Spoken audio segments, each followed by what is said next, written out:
Let's get into it. Coach Colin news here. More going on in Brazil. The senior Brazilian official, they went to the EU Parliament and they were talking about how, in his words, Brazil is a failed experiment of a failed democracy.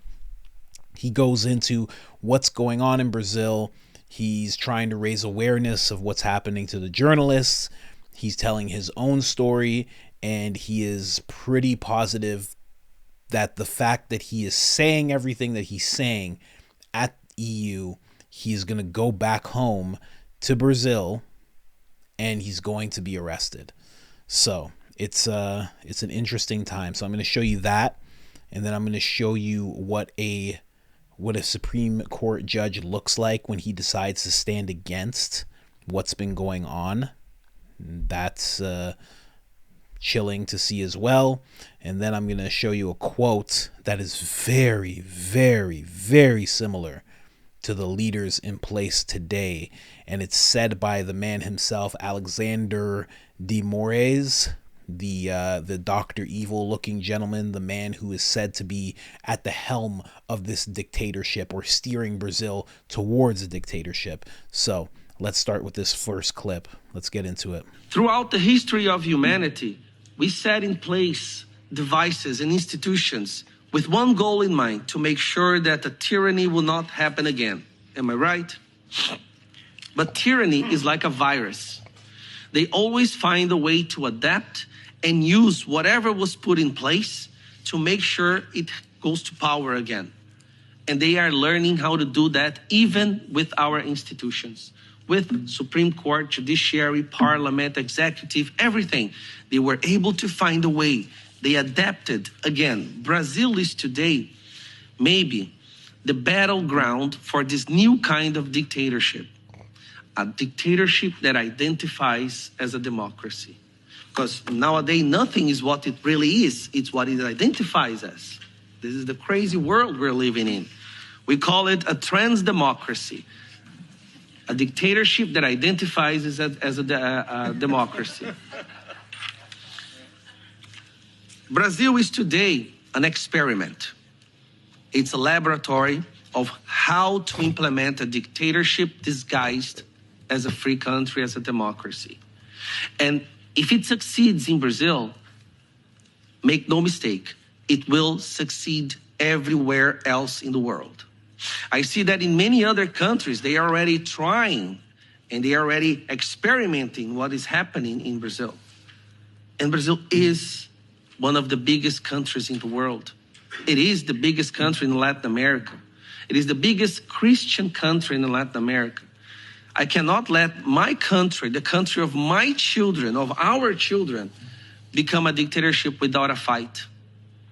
And I'm not afraid of being arrested anymore. I gave my life to God, honestly. And the same thing I say to my colleagues that are here today: Ricardo Salles, Polon, Júlia Zanata, Bia, Eduardo Bolsonaro. We know that just by being here, going back to Brazil will be a risk. We know that there is a big chance that we will lose our freedom, but we don't care about losing our freedom as long as we fight for the freedom of our future generation, of the people of Brazil. That's why I really want to thank you again, Mr. Rob Herman, for giving us a platform, for listening to what we have to say. I don't know if we'll have to travel the world with this message, but we cannot let Brazil become a dictatorship. And when I say become, it's to be recognized as one, because it already is. We have here today a journalist, Sérgio Tavares, journalist from Portugal who went to Brazil to cover a protest against what's happening in Brazil. He was almost arrested at the airport. The questions that the federal police asked him was, what do you think of Alexandre de Moraes? Do you like the Supreme Court? Who did you vote for? Now I ask you again, is this a question that a free country, a democratic country, would ask a journalist entering in that country? I don't think, not even Venezuela, you would be detained at the airport and asked such idiotic questions. But that happened to him. And he will go back to Brazil soon to talk about that. Hopefully, won't be arrested at the airport. So please, we are crying for help to the world, for the love, freedom-loving people of the world. Please pay attention to what's happening in Brazil. And mark these faces of the congressmen that are here today. There's a chance our faces will be in the newspaper pretty soon behind bars. We can be arrested, but not our children. Thank you.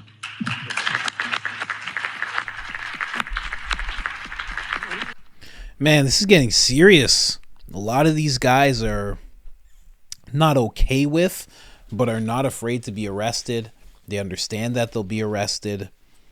It's very interesting. It reminds me of JRE episode where he was talking with this actor. Joe was talking with this actor, and they just started talking about Russia and how at a certain point, like, they take their theater so seriously because there was once a time where if you were caught doing certain plays, they would make you disappear. They would arrest everybody who was in attendance, and everybody who was actually a part of the play, you would just disappear, and more than likely you would be you'd pass away, of natural causes, of course.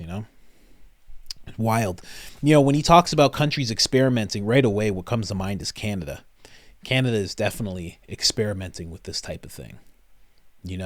I've been watching for a while. I've watched this guy, Trudeau.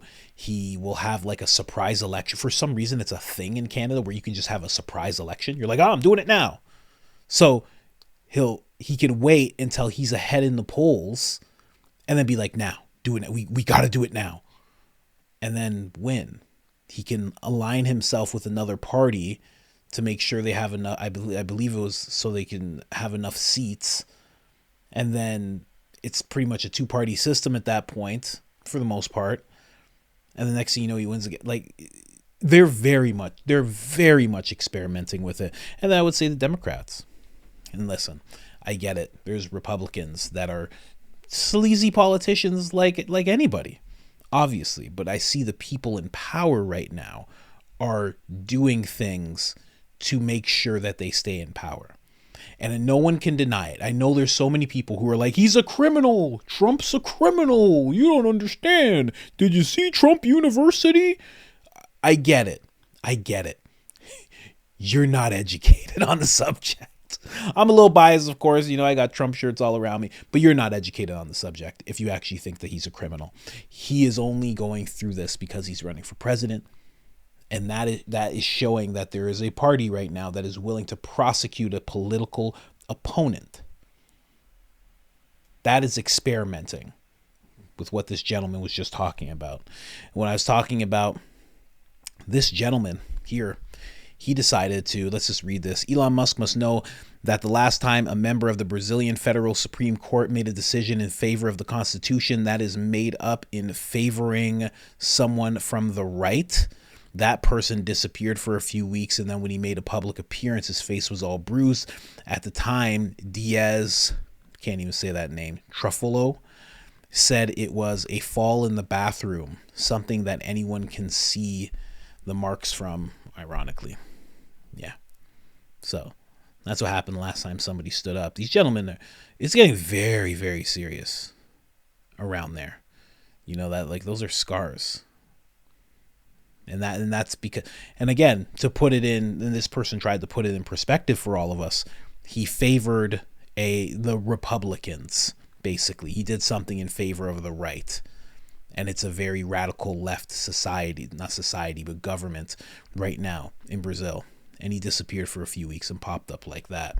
Now, this gentleman here, the gentleman who's making all this happen, apparently, behind the scenes, he actually spoke. Now, I could let you listen to it, but it's all in Portuguese, so you can't really understand, but I'll just read it here.